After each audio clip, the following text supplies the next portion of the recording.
Hello students. आज हम बात करेंगे प्रोस्टेट ग्लैंड के बारे में। तो प्रोस्टेट ग्लैंड हमारा मेल रिप्रोडक्टिव सिस्टम हमारा चल रहा था। उसमें हमने टेस्टिस कंप्लीट किया था, स्क्रोटम टेस्टिस हमने कंप्लीट किया, एपिडाइमिस हमने कंप्लीट किया, वास डेफरेंस हमने कंप्लीट किया और उसके बाद में सेमिनल वेसाइकल हमने कंप्लीट किया है। तो सेमिनल वेसाइकल पे हमने ये कहा था कि यहाँ से वास डेफरेंस आ रहा है, उस वास डेफरेंस के साथ ही एक ग्लैंड होती है और वो जो ग्लैंड है वो ग्लैंड ओपन होती है, वो डक्ट ओपन होती है और ओपन होने के बाद में ये जो वास डेफरेंस है, ये वास डेफरेंस की ये डक्ट क्या बन जाती है? Ejaculatory duct. इस डक्ट को हम इजैक्यूलेटरी डक्ट, इस डक्ट को हम क्या बोल देते हैं? Ejaculatory duct. अब ये जो इजैक्यूलेटरी डक्ट है, ये इजैक्यूलेटरी डक्ट जैसे आगे आगे चलती है, यहाँ पे हमने पैरेलल आपको एक डायग्राम बनाया था और हमने आपको समझाया था कि ये पैरेलल रन करती है किसके? यूरिनरी ब्लैडर के। करेक्ट। तो यूरिनरी ब्लैडर से जो यूरेथ्रा निकलता है, यूरिनरी ब्लैडर से के नीचे के पोर्शन से क्या निकलेगा? यूरेथ्रा निकलेगा। अब इसी यूरेथ्रा में जो है, वो यूरेथ्रा में ये डक्ट ओपन होती है। कौन सी डक्ट? इजैक्यूलेटरी डक्ट ओपन होती है। और इसी के साथ यहीं पर एक और स्ट्रक्चर होता है इसके लोअर पोर्शन पर, और उस स्ट्रक्चर को, जो एक पर्टिकुलर ग्लैंड है, उस ग्लैंड को हम नाम देते हैं प्रोस्टेट ग्लैंड। उसको हमने कहा प्रोस्टेट ग्लैंड। क्लियर?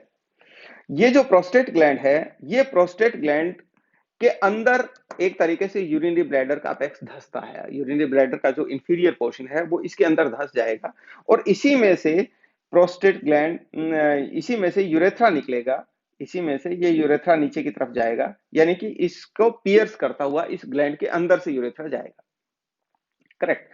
तो यहां से जो इजैक्यूलेटरी डक्ट आई है, जो इजैक्यूलेटरी डक्ट इधर से आई है, वो इजैक्यूलेटरी डक्ट, ये इजैक्यूलेटरी डक्ट इसी यूरेथ्रा के अंदर ओपन होगी, जो इस प्रोस्टेट ग्लैंड के अंदर से निकल रहा है। करेक्ट। और क्योंकि ये यूरेथ्रा जो प्रोस्टेट ग्लैंड में से निकल रहा है, इस ग्लैंड को हम थोड़ा सा और समझेंगे डायग्राम के थ्रू। अगर हम इसको समझने की कोशिश करें तो आप इस तरीके से समझ सकते हैं कि ये जो है, ये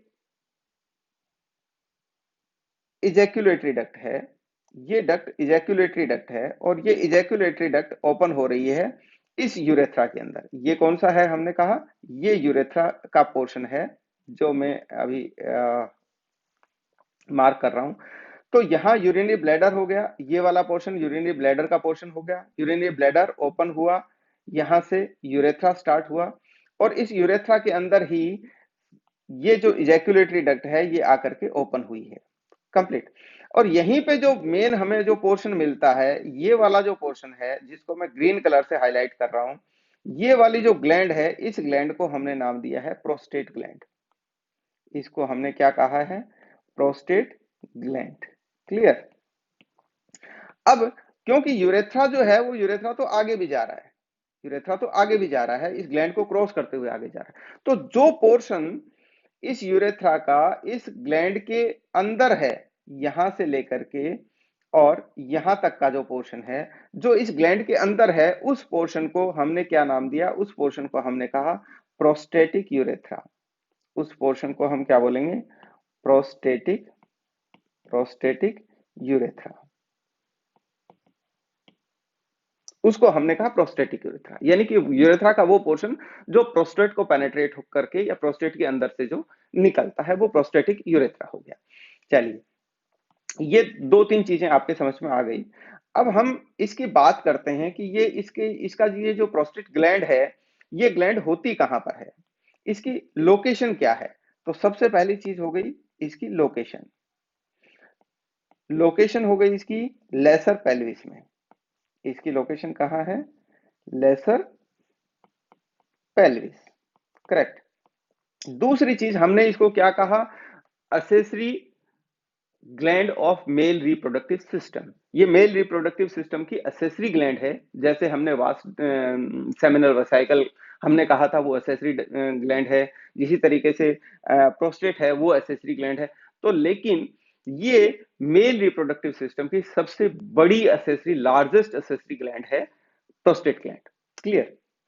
चलिए, दूसरी चीज और आप इसके साथ अगर थोड़ा सा देखें, मैं इसको रिमूव कर देता हूं ताकि आप इस चीज को थोड़ा सा प्रॉपरली समझ पाए कि ये जो ग्लैंड है, इस ग्लैंड का आप जब स्ट्रक्चर देखेंगे तो हमें इसका देखना होता है कि इसका एंटीरियर रिलेशन क्या है, इसका पोस्टीरियर रिलेशन क्या है, सुपीरियर रिलेशन क्या है, इंफीरियर रिलेशन क्या है।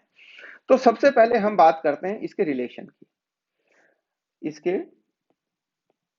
रिलेशंस। करेक्ट। लोकेशन इसकी हमने कहा लेसर पेल्विस में होती है, सबसे बड़ी लार्जेस्ट मेल रिप्रोडक्टिव सिस्टम की एसेसरी ग्लैंड है। इसकी लोकेशन क्या है, सबसे पहले देखते हैं हम एंटीरियर। तो एंटीरियरली जब आप इस डायग्राम को देखेंगे तो आप ये देखिए कि ये जो ग्लैंड है, इस ग्लैंड के एंटीरियरली ये पोर्शन है, ये वाला पोर्शन जो है वो इस ग्लैंड के एंटीरियरली है। करेक्ट। तो एंटीरियर में ये जो आपको व्हाइट मार्क दिख रहा है, ये व्हाइट मार्क किसका है? ये व्हाइट मार्क है प्यूबिक सिम्फोसिस का।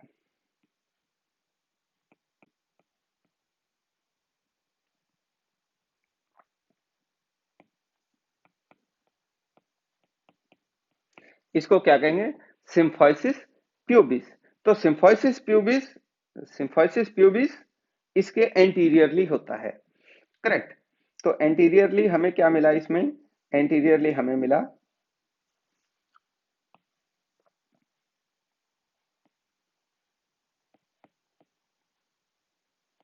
सिम्फोसिस प्यूबिस। करेक्ट। अगर हम इसके पोस्टीरियर बात करें कि इसके पोस्टीरियर क्या होता है, तो पोस्टीरियर में जब आप इस डायग्राम को थोड़ा सा देखेंगे तो ये देखिए, ये जो पोस्टीरियर में ये वाला पोर्शन है, ये वाला पोर्शन इसका पोस्टीरियर है। करेक्ट। तो ये क्या है? ये है रेक्टम। इसको हमने क्या कहा? रेक्टम। ये हो गई रेक्टम।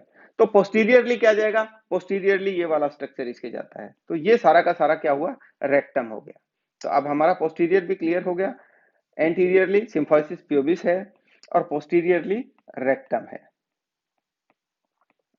अब हम बात करते हैं इसके सुपीरियर कि इसके सुपीरियर क्या जाएगा।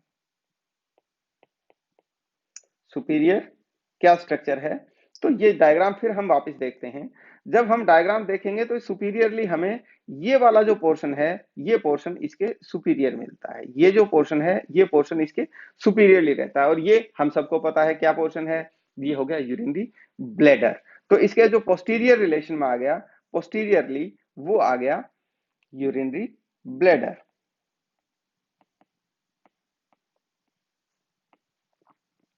Urinary bladder. इसके इंफीरियर क्या है? तो इंफीरियर इसके डायफ्राम जाता है, जो हम दूसरे डायग्राम में आपको बताएंगे। तो इंफीरियरली इसके यूरोजेनाइटल डायफ्राम जिसको हम कहते हैं, वो डायफ्राम इसके इंफीरियर को रन करता है।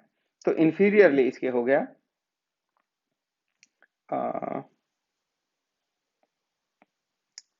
Urogenital diaphragm. तो यूरोजेनाइटल डायफ्राम इसके इंफीरियर हो गया। एक बार दोबारा अगर हम इस डायग्राम को देखें, इसको अगर हम रिमूव करके देखें, हम थोड़ा सा और बेटर समझ पाएंगे उसको कि प्रोस्टेट के एंटीरियरली ये पोर्शन है जिसको हमने कहा सिम्फोसिस प्यूबिस, पोस्टीरियरली इसके रेक्टम जाता है, सुपीरियरली इसके यूरिनरी ब्लैडर जाता है और इंफीरियरली यूरोजेनाइटल डायफ्राम है जो रन करता है। क्लियर? तो ये हो गया इसका सुपीरियर, इंफीरियर, एंटीरियर, पोस्टीरियर। और लेटरली जब हम दूसरे डायग्राम में देखेंगे तो इसके लेटरली एक मसल रन करती है। लेटरल अगर हम बात करें, लेटरल, तो लेटरली एक मसल रन करती है जिसको हम क्या नाम देते हैं? Levator एनाई muscle.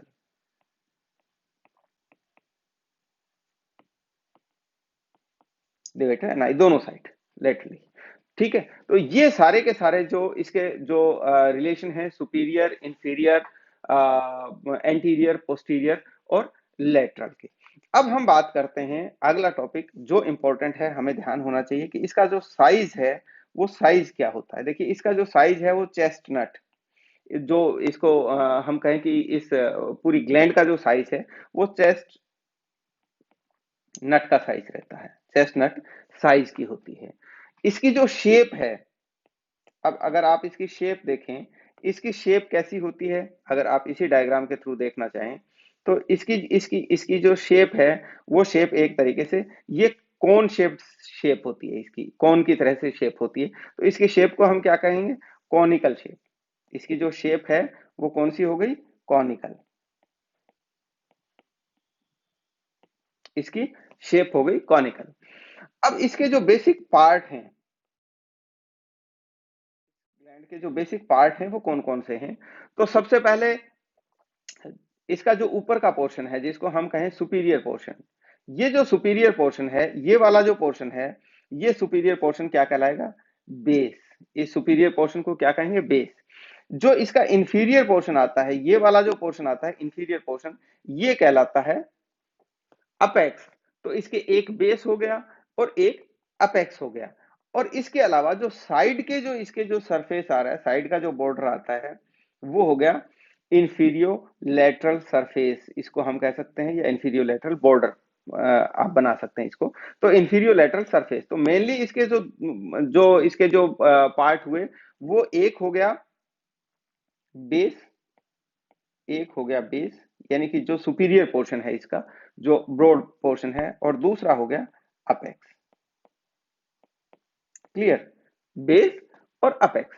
और सरफेस की अगर हम बात करें इसके, तो वही सरफेस अगर हम देखेंगे कि ये जो सरफेस है इसका, इसको ये जो सरफेस है, क्योंकि ये एंटीरियरली, हमने क्या कहा था, एंटीरियरली इसके सिम्फोसिस प्यूबिस रहता है, ये इसका एंटीरियर सरफेस हो गया, ये इसका पोस्टीरियर सरफेस हो गया। ये जो सरफेस है ये पोस्टीरियर सरफेस हो गया। तो एंटीरियर सरफेस, पोस्टीरियर सरफेस, और जो हमने इस डायग्राम में दिखाया था आपको कि ये जो साइड वाला जो सरफेस है, ये वाला जो सरफेस है, ये हो गया इंफीरियो लेटरल सरफेस। तो इंफीरियो लेटरल सरफेस कितने हो गए, एक राइट साइड का एक लेफ्ट साइड का, दो इंफीरियो लेटरल सरफेस हो गए। अब हम बात करते हैं इसके सरफेस की। एक बार सरफेस को आप समझ लें,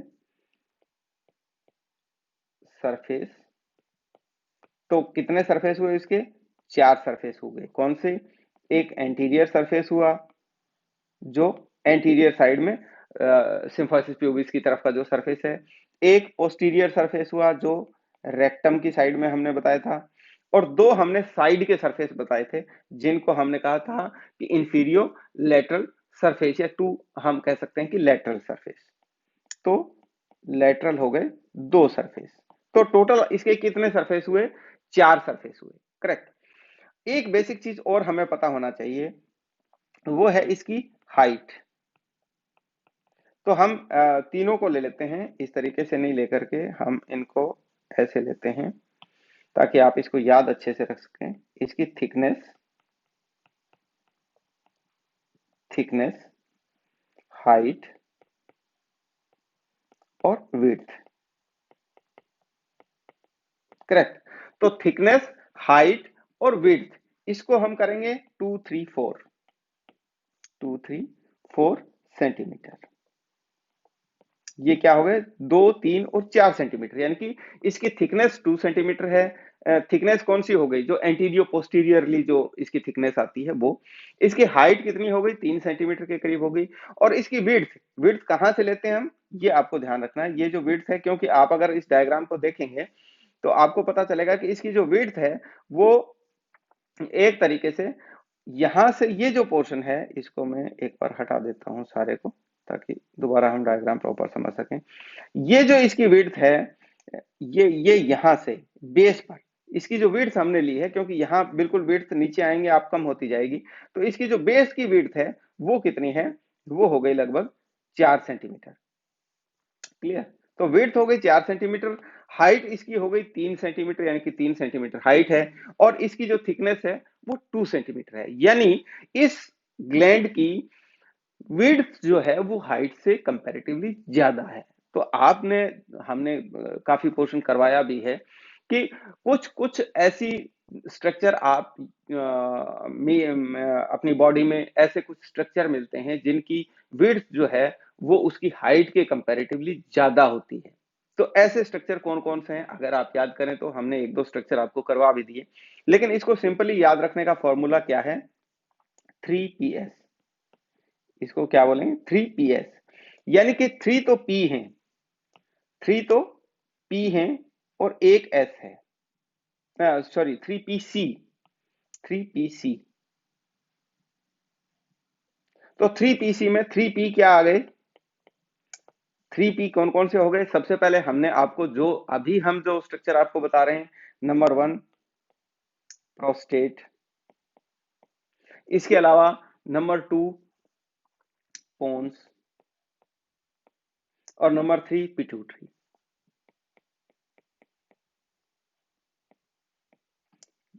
ये जो तीन हैं, प्रोस्टेट, पोन्स और पिट्यूटरी, इन तीनों की जो विड्थ है वो इनके हाइट के कंपैरेटिवली ज्यादा होती है। और सी, सी से आ गया सीकम, सी से जो हमारा अगला जो ऑर्गन है वो हो गया सीकम। तो 3PC यानी कि तीन ऑर्गन ऐसे हैं हमारे शरीर में जिनकी विड्थ हाइट के कंपैरेटिवली ज्यादा रहती है।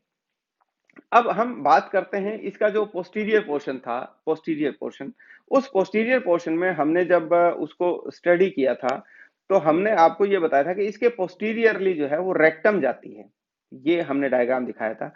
और पोस्टीरियरली हमने कहा था इसमें से कि पोस्टीरियरली इसके रन कौन करता है, ये वाला जो पोर्शन है, ये पोर्शन की पोस्टीरियरली ये रन करता है रेक्टम, इसको हमने नाम दिया था रेक्टम, रेक्टम। क्लियर। तो ये जो रेक्टम है, ये जो पोर्शन है इसका, ये है एम्पुला ऑफ द रेक्टम, इसको हमने क्या नाम दिया है, एम्पुला ऑफ द रेक्टम।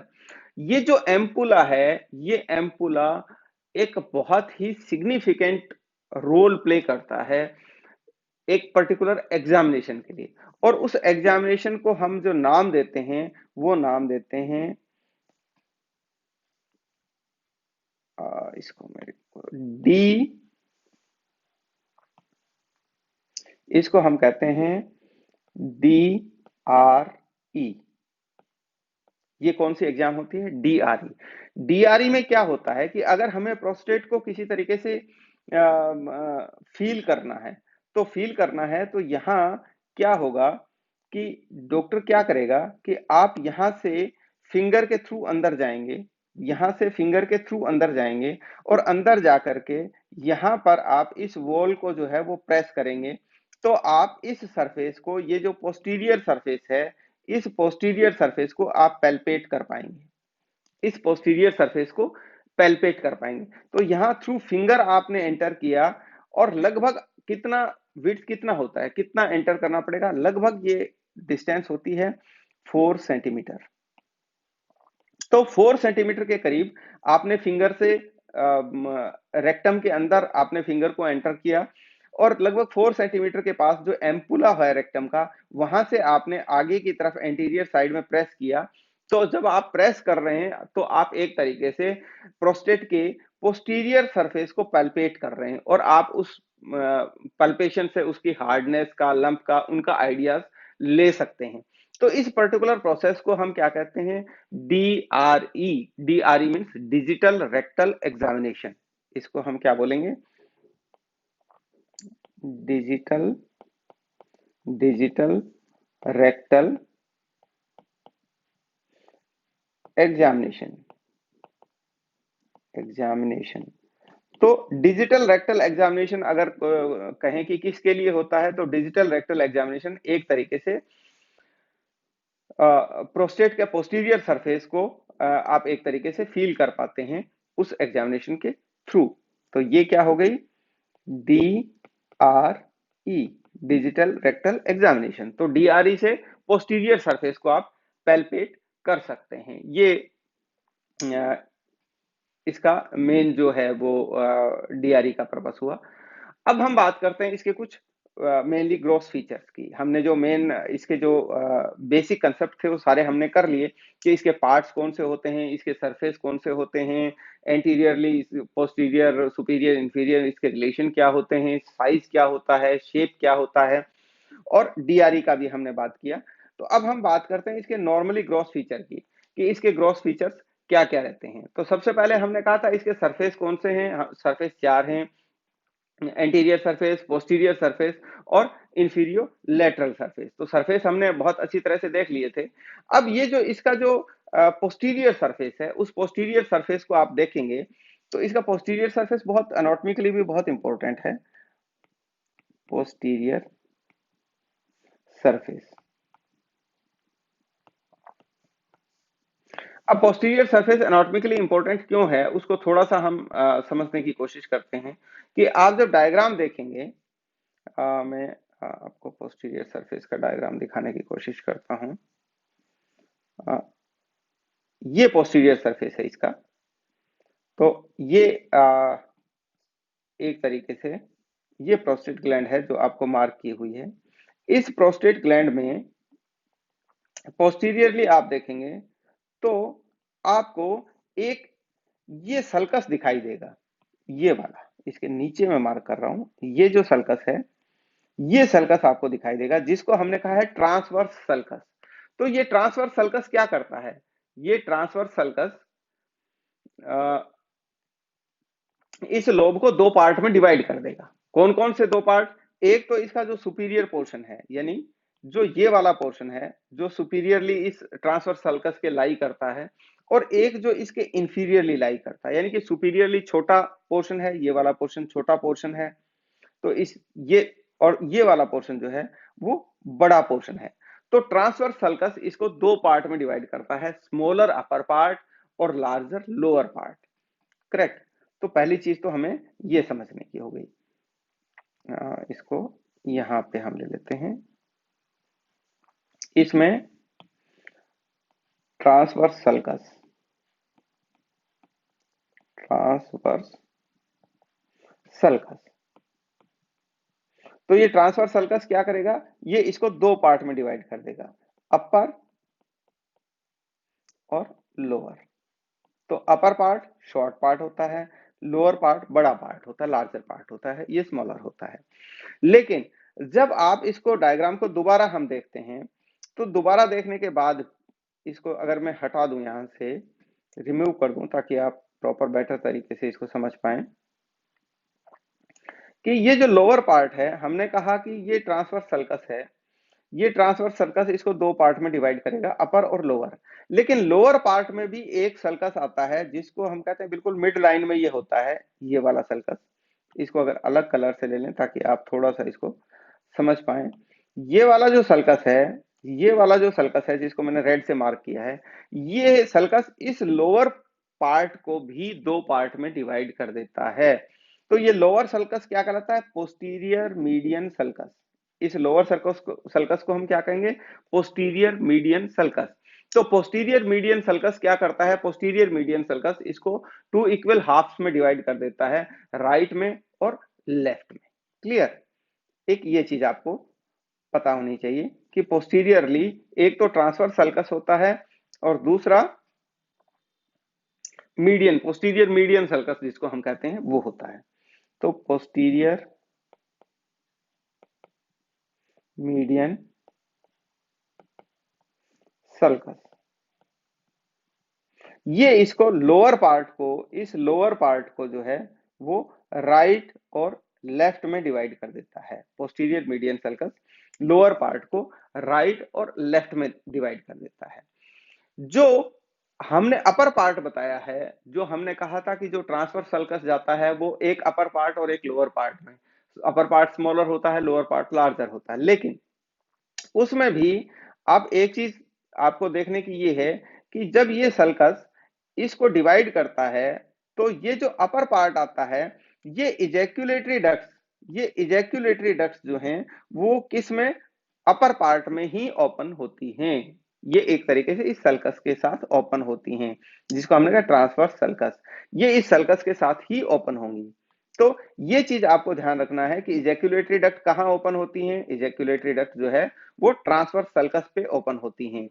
और एक तरीके से हम अगर बात करें कि कौन से अपर पार्ट में होते हैं कि लोअर पार्ट में, तो अपर पार्ट में जो है जिसको ट्रांसवर्स सल्कस ने डिवाइड किया है उस अपर पार्ट में ये ओपन होती हैं। क्लियर, ये चीज अपने को क्लियर होनी चाहिए।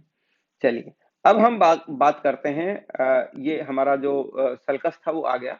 अब इसका जो एंटीरियर सरफेस है, एंटीरियर सरफेस में कुछ चीजें हैं जो आपको ध्यान होनी चाहिए। Anterior surface, correct.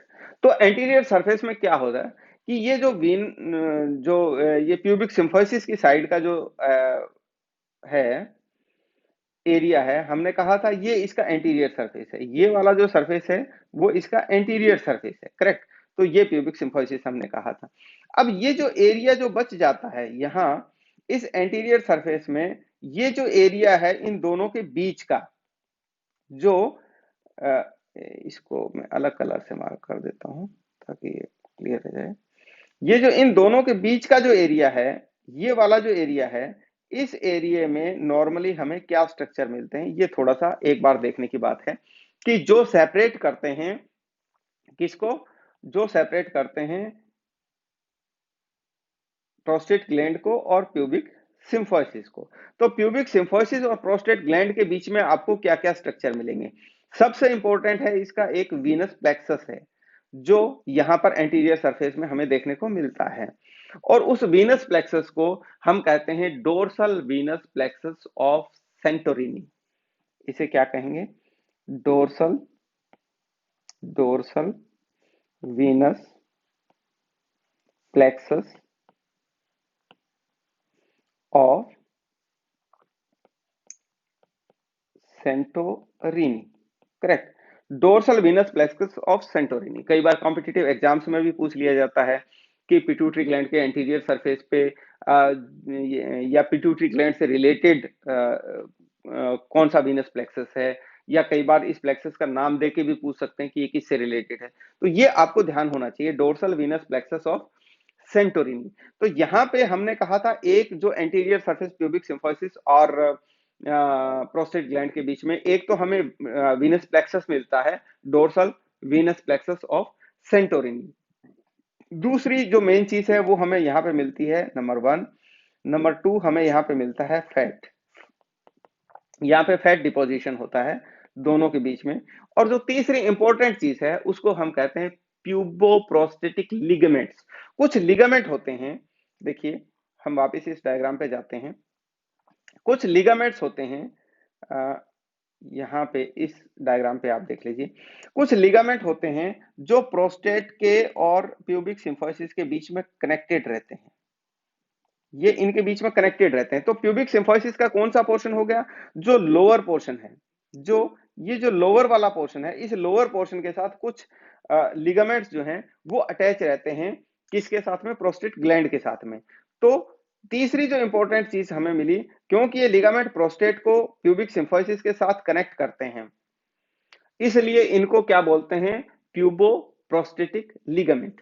इसलिए इनको हम क्या नाम देंगे, प्यूबो, प्यूबो से प्यूबो सिम्फोसिस, प्यूबो प्रोस्टेटिक लिगामेंट। तो मेनली हमें यहाँ पे 3 स्ट्रक्चर मिले। ये जो 3 स्ट्रक्चर हमें यहाँ पे मिले हैं, ये पहला dorsal venous plexus of Santorini, दूसरा हमें मिला है फैट, और तीसरा ये है कुछ लिगामेंट्स जिनको हमने कहा है प्यूबो प्रोस्टेटिक लिगामेंट्स। ये चीज आपको एक तरीके से ध्यान होनी चाहिए। लेकिन ये बात हुई एंटीरियर सरफेस की, अब हम बात करें पोस्टीरियर सरफेस की। Posterior surface, correct. अब हम वापस उसी डायग्राम पे चलते हैं ताकि हम उसको बेटर तरीके से समझ जाएं। ये जो पोस्टीरियर सरफेस है जिसको हमने कहा था डीआरई के लिए हम यूज करते हैं, डिजिटल रेक्टल एग्जामिनेशन के लिए, इस पोस्टीरियर पोर्शन में जो रेक्टम को, इस रेक्टम वाले पोर्शन के और इस प्रोस्टेट के दोनों के बीच में जो मेनली जो रिलेटेड रहते हैं वो क्या करें, यानी कि एक तरीके से रेक्टल एम्पुला, ये जो पोर्शन हमने कहा था ये कौन सा पोर्शन है, ये एम्पुला का पोर्शन है। तो रेक्टल रेक्टल एम्पुला को प्रोस्टेट से सेपरेट करता है एक पर्टिकुलर फेशिया होता है जो इन दोनों के बीच में यहाँ पे सिचुएटेड होता है। अगर हम किसी और डायग्राम पे जाएं तो आप इसको थोड़ा सा और क्लियर समझ पाएंगे। ये देखिए, ये जो ये आ गई रेक्टम, ये वाला पोर्शन क्या है, ये रेक्टम हो गई, ये रेक्टम हो गई, और इस ये प्रोस्टेट हो गई, और इस रेक्टम और प्रोस्टेट के बीच में जो ये ग्रीन कलर से मार्क किया हुआ है, ये वाला पोर्शन जो है, ये जो पोर्शन है, ये पोर्शन क्या कहलाता है, ये पोर्शन कहलाएगा एक तरीके का फेसिया है, जिसको हम क्या नाम देते हैं, इसको हम कहते हैं rectovesical fascia, rectovesical fascia of Denonvilliers. ये भी बहुत इंपॉर्टेंट है, एग्जाम के पॉइंट ऑफ व्यू से भी आपको ध्यान होना चाहिए ये फेसिया कहाँ पे मिलता है, क्या है। इसको हम नाम देंगे rectovesical fascia, rectovesical fascia of Denonvilliers. तो rectovesical fascia of Denonvilliers ये कहां मिलता है, प्रोस्टेट के पोस्टीरियर पोर्शन में, और प्रोस्टेट के पोस्टीरियर पोर्शन में ये सेपरेट करता है एम्पुला ऑफ द रेक्टम को प्रोस्टेट ग्लैंड के साथ। ये जो रेक्टोवेसाइकल फेसिया है ये एक्चुअली बनता कैसे, रेक्टोवेसाइकल फेसिया ऑफ डेनोन विलियर ये एक्चुअली बनता कैसे है, इस चीज को भी आप थोड़ा सा समझ लें। ये भी हम एक डायग्राम के थ्रू आपको समझाने की कोशिश करते हैं। इसी डायग्राम को हम ले लेते हैं, इसको मैं थोड़ा सा रिमूव कर देता हूं ताकि आप इसको प्रॉपर्ली समझ जाएं। अब होता क्या है कि यहाँ ये देखिए ऊपर की साइड में ये पेरिटोनियम का एक फोल्ड है, ये पेरिटोनियम का एक फोल्ड है, करेक्ट। ये जब स्टार्टिंग फेज होती है तो ये फोल्ड यहां नीचे तक आता है, ये फोल्ड यहां नीचे तक आता है, करेक्ट। यानी अगर हम और डायग्राम से लें कि ये आपका यूरिनरी ब्लैडर हो गया और इसके साथ में ये प्रोस्टेट ग्लैंड हो गई, ये एक तरीके से प्रोस्टेट ग्लैंड हो गई, और यहां पोस्टीरियर साइड में यहां पे रेक्टम हो गई, इसको हम कहेंगे ये रेक्टम हो गई। अब क्या होता है, स्टार्टिंग फेज में ये पेरिटोनियम का एक फोल्ड आता है और ये फोल्ड यहां नीचे तक आता है और ये वापस चला जाता है। ये जो एक तरीके से पाउच बनाता है, इस पाउच को हम कहते हैं रेक्टोवेसाइकल पाउच, इसको हम बोलेंगे रेक्टोवेसाइकल रेक्टोवेसाइकल पाउच, इसको हम बोलेंगे रेक्टोवेसाइकल पाउच। लेकिन थोड़े टाइम बाद में ये जो पोर्शन है, ये पोर्शन ऑब्लिटरेटेड हो जाता है, ये पोर्शन क्या हो जाता है, ऑब्लिटरेट हो जाता है, यानी कि इसकी जो दोनों लेयर हैं वो आपस में चिपक जाती हैं, आप एक तरीके से यूं समझ सकते हैं। ये जो दोनों लेयर हैं ये आपस में चिपक जाती हैं। तो चिपकने से क्या है कि ये जो पाउच जो नीचे तक आ रहा था वो पाउच अब यहीं तक हो गया, ये पाउच यहीं तक हो गया। तो रेक्टोवेसाइकल पाउच ऊपर की तरफ आ गया और इसके जो नीचे का पोर्शन है इसको हमने कहा fascia of Danone Villiers, Danone Villiers.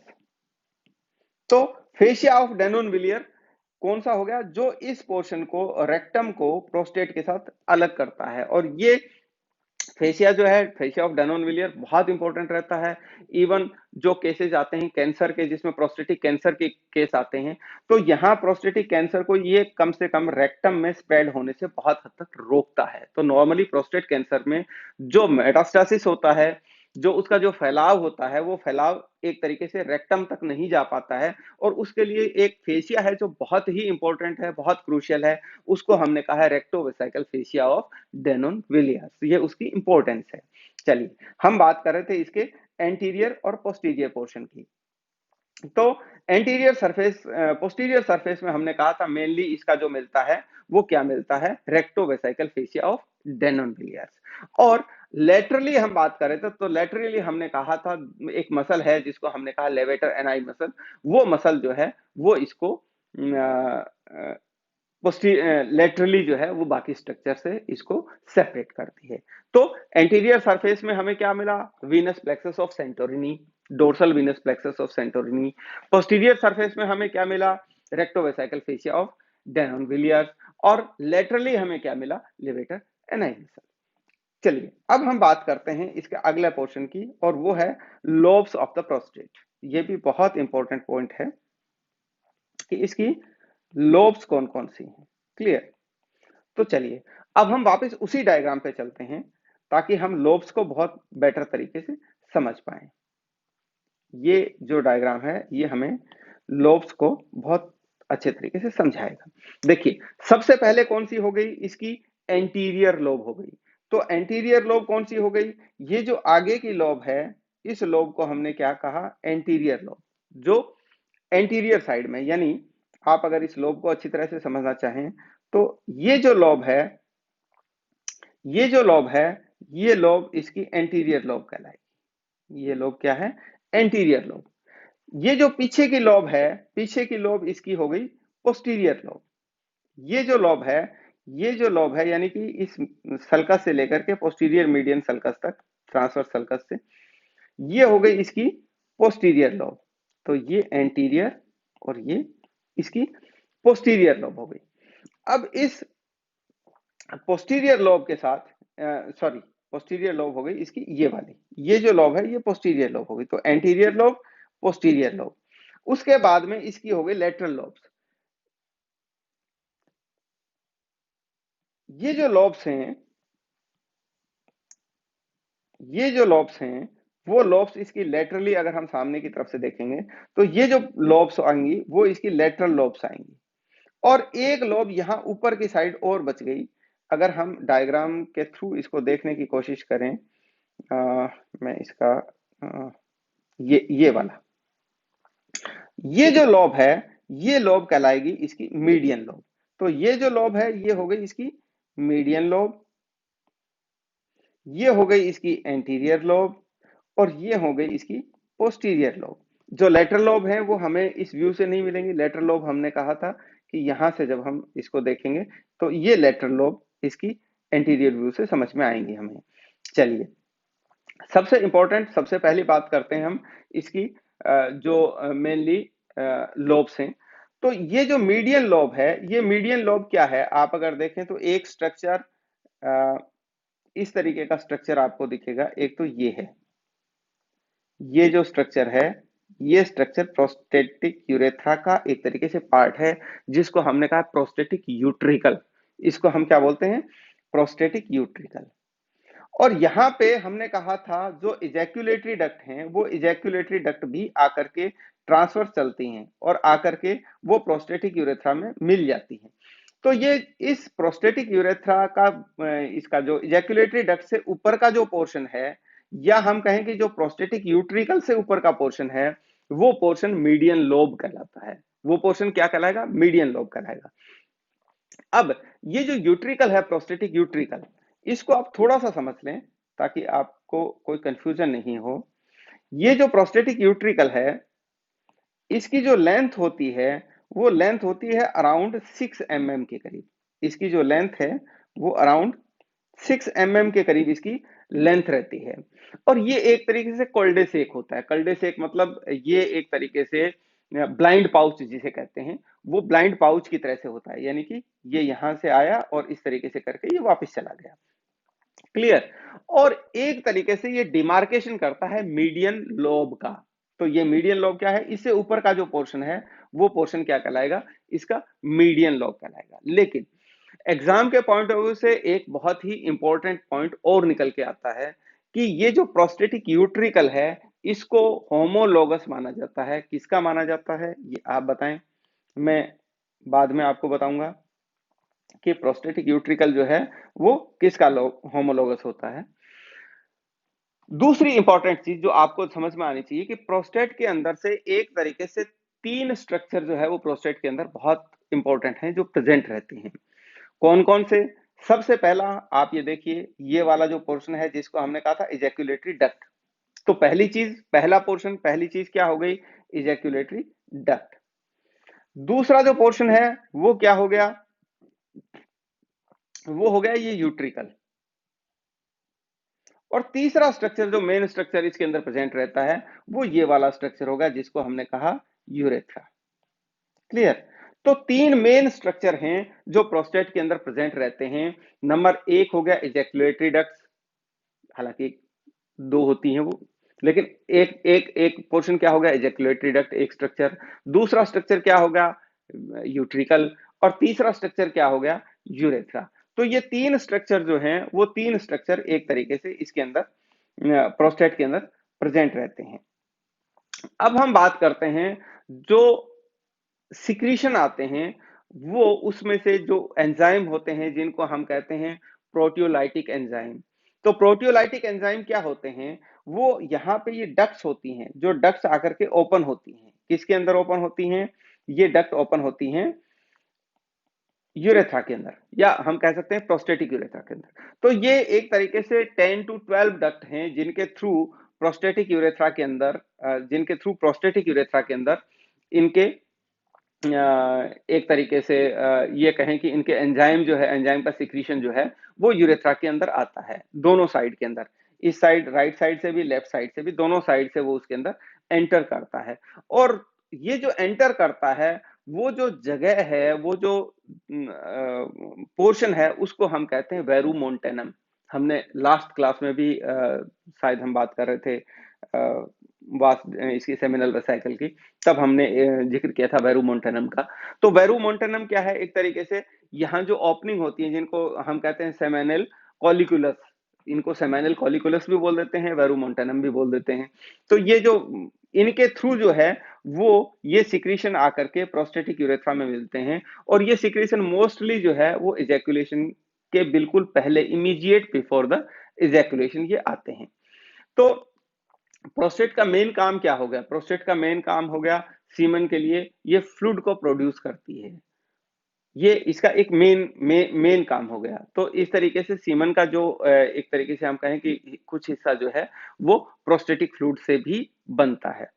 अब ये जो एंटीरियर लोब है, इस लोब की जब हम बात कर रहे थे, ये जो एंटीरियर लोब है, ये एंटीरियर लोब स्टार्टिंग में क्या होता है? एक तरीके से लोब होती है, ये एंटीरियर पोर्शन होता है। लेकिन लगभग जो 6-7 इयर्स की जब एज होती है, तो एज के बाद ये एक तरीके से फाइब्रोमस्कुलर टिश्यू में कन्वर्ट हो जाता है। तो ये आगे जाकर के ये जो एंटीरियर लोब है, एक तरीके से फाइब्रोमस्कुलर टिश्यू बन जाती है, ये लोब नहीं रहती है। दूसरी हमने बात करी थी इसकी मीडियन लोब की। तो मीडियन लोब क्या है? मीडियन लोब आप अगर इसको देखेंगे तो ये इसकी शेप है, ये यानी कि ये जो शेप है वो एक तरीके से कोन शेप जो है वो इसकी मीडियन लोब हो जाती है। और ये कहाँ सिचुएटेड होती है? Between the ejaculatory duct and urethra. यानी कि आप जब ये हम साइड व्यू से देख रहे हैं, तो अगर, क्योंकि इजैक्यूलेटरी डक्ट एक राइट साइड से आती है, एक लेफ्ट साइड से आती है, दोनों साइड से इजैक्यूलेटरी डक्ट आती है, तो उन इजैक्यूलेटरी डक्ट और यूरेथ्रा के बीच का जो पोर्शन है उसको हमने कहा है मीडियन लोब। और जो लेटरल लोब है वो मेनली एक तरीके से आप ये कहें कि जो मेन मास का फॉर्म करती है वो इसकी लेटरल लोब है। और दोनों लेटरल लोब को आपस में डिवाइड कौन करता है? बिल्कुल सिंपल सी बात है, यूरेथ्रा से वो दोनों लोब डिवाइड हो जाती हैं। और जो प्रोस्टेट, जो पोस्टीरियर पोर्शन है, इसको एक तरीके से कई बार हम इसको posterior medial part of the lateral lobe भी बोल देते हैं। लेकिन ये पोस्टीरियर जो है लोब इसलिए इंपॉर्टेंट है, या पोस्टीरियर पोर्शन इसलिए इंपॉर्टेंट है क्योंकि इसके थ्रू हम डीआरई करते हैं, डिजिटल रेक्टल एग्जामिनेशन करते हैं। चलिए, ये हो गई इसकी लॉब्स। तो लॉब हमने यहां लिखी लॉब। तो लॉब कौन कौन सी हो गई? नंबर 1 एंटीरियर लॉब हो गई, एंटीरियर। नंबर 2 इसकी हो गई मीडियन। Number 3 posterior, posterior. और लेटरल हो गई 2। यानी कि टोटल कितनी हो गई? 5 लॉब्स हो गई। तो प्रोस्टेट में लॉब्स कितनी होती हैं? 5 लॉब्स होती हैं, एक एंटीरियर, एक पोस्टीरियर, एक मीडियन और 2 लेटरल। लेकिन क्लिनिकल पॉइंट ऑफ व्यू से एक पोर्शन इसका बहुत इंपॉर्टेंट आता है, और उस पोर्शन को हम कहते हैं जोन। तो जो जोन्स हैं प्रोस्टेट के, वो जोन्स कौन कौन से हैं ये इंपॉर्टेंट है। नॉर्मली जब आप प्रोस्टेट को देखेंगे तो इसमें आपको कुछ एक पर्टिकुलर जोन दिखाई देंगे और वो जोन क्लिनिकली बहुत इंपॉर्टेंट है।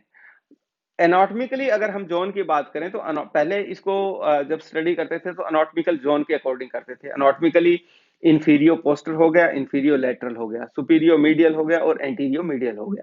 ये पोर्शन इसके जोन में काउंट करते थे। लेकिन हिस्टोलॉजिकली या एक फॉर्मूला आता है, एक एक प्रिंसिपल आता है मैकनील। तो मैकनील के अकॉर्डिंग जो है वो इसको हिस्टोलॉजिकल जोन जोन में डिवाइड किया होता है। आप देख लें इसको, मैकनील। तो मैकनील के अकॉर्डिंग जो है वो हम इसको 3 जोन में डिवाइड करके स्टडी करते हैं। बेसिकली इसको 3 जोन में डिवाइड करके हम स्टडी करते हैं। अब ये 3 जोन कौन कौन से हैं, एक बार आप इसको इस डायग्राम के थ्रू हम देख लें। इसमें हमने प्रॉपर आपको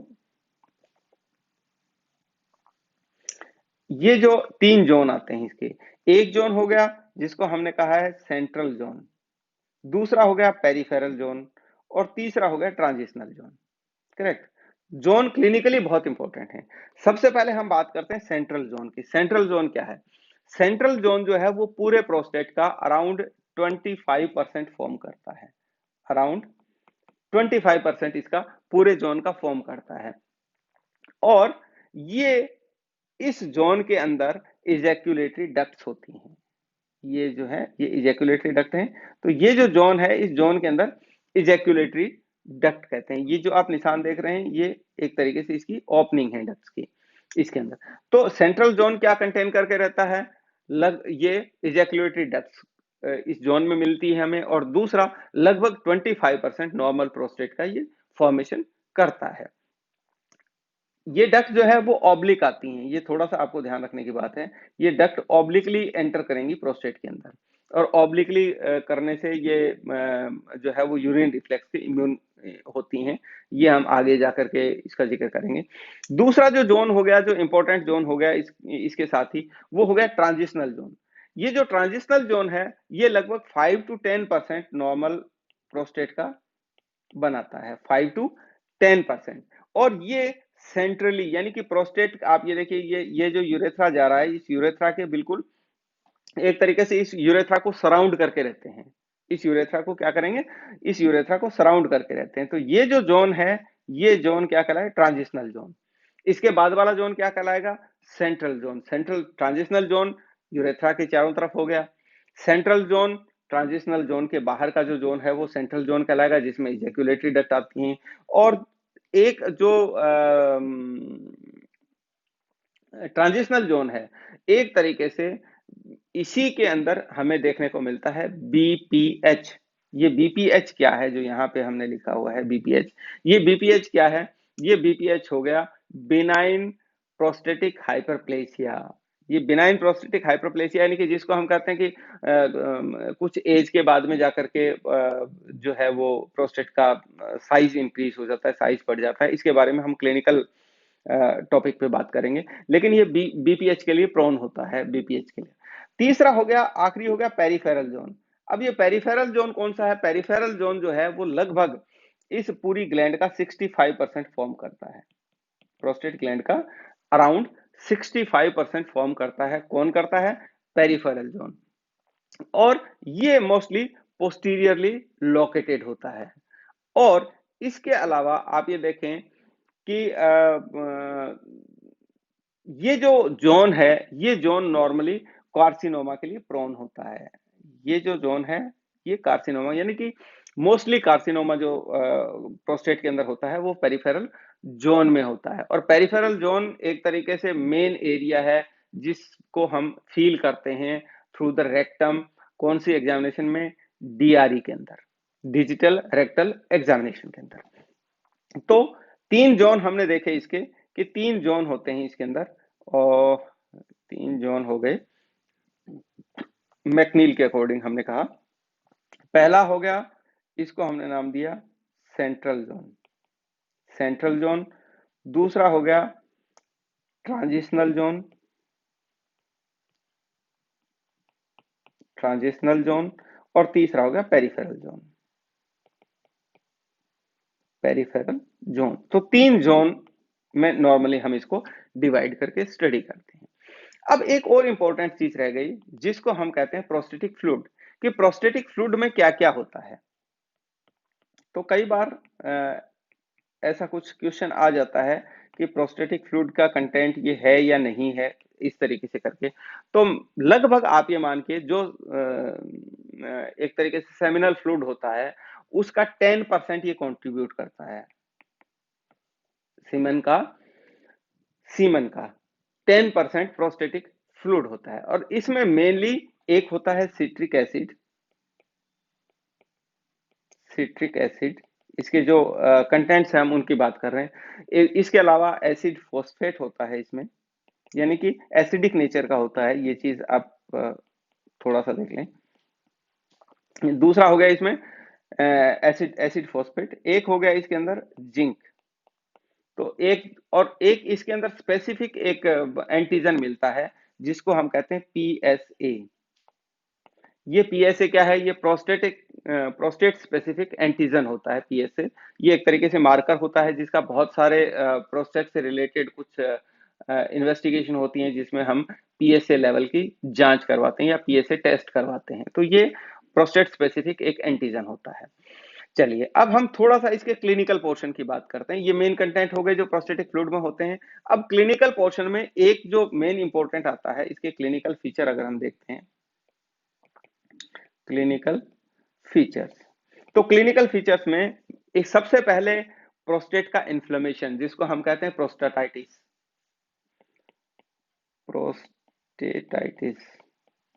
तो प्रोस्टेटाइटिस में क्या होता है?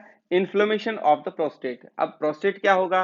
किसी भी तरीके का कोई इन्फेक्शन हो गया, कोई इन्फेक्शन होने से क्या होगा? इन्फ्लेमेशन हो गया, और इन्फ्लेमेशन होने से इसको हम क्या कहते हैं? प्रोस्टेटाइटिस। और जिसको नॉर्मली हम एंटीबायोटिक्स देते हैं, और वो एंटीबायोटिक्स से वो इन्फ्लेमेशन रिड्यूस हो जाता है। दूसरी चीज होगी एनलार्ज प्रोस्टेट। एनलार्ज प्रोस्टेट ये एक बहुत ही कॉमन डिजीज है जो नॉर्मली 45 to 50 के बाद स्टार्ट होती है, और ऑलमोस्ट सब में स्टार्ट होती है। लेकिन इससे क्या होगा?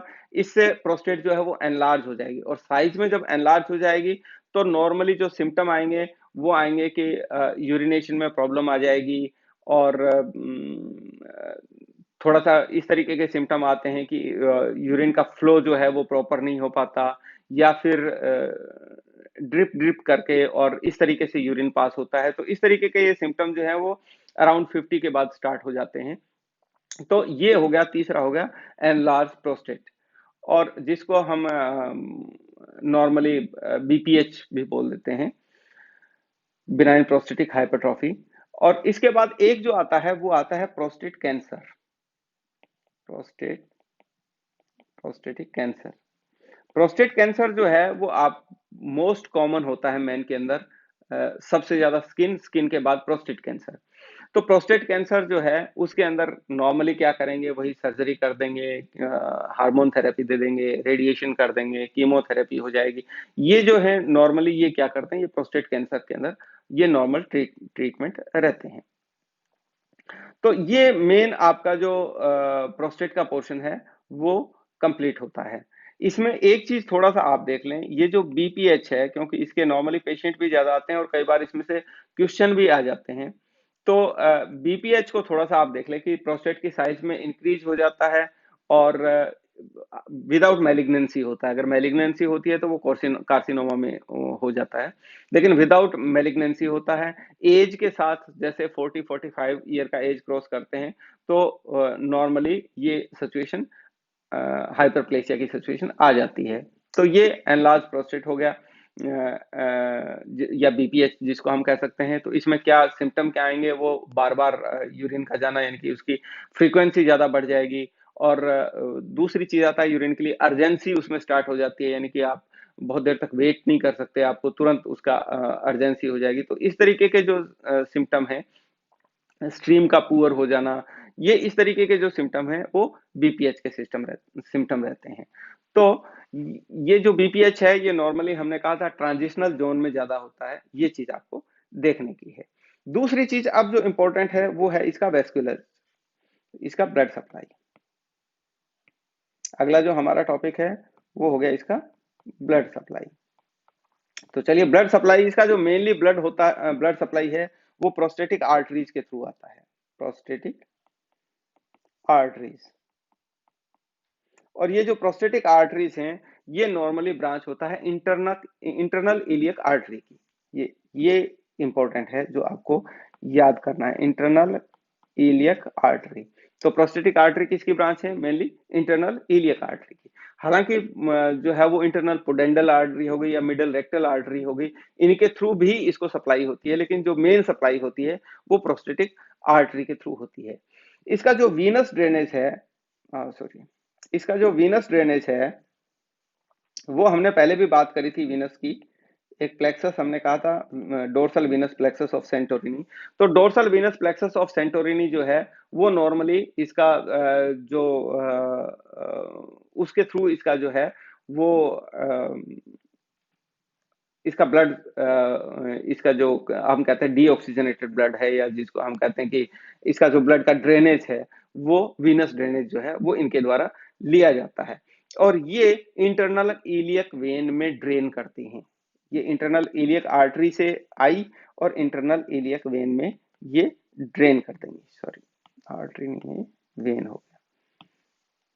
तो इंटरनल इलियक वेन में ये ड्रेन करती हैं, और कुछ थोड़ा सा इंटरनल वर्टिब्रल वीनस प्लेक्सस में भी जाता है, लेकिन जो मेन इसकी जो सप्लाई है वो यही सप्लाई हो गई। तो ये एक तरीके से मेन इसका पोर्शन हो गया जो प्रोस्टेट ग्लैंड के रिगार्डिंग हमें ध्यान होना चाहिए। नेक्स्ट टॉपिक के साथ फिर मिलते हैं। Thank you very much.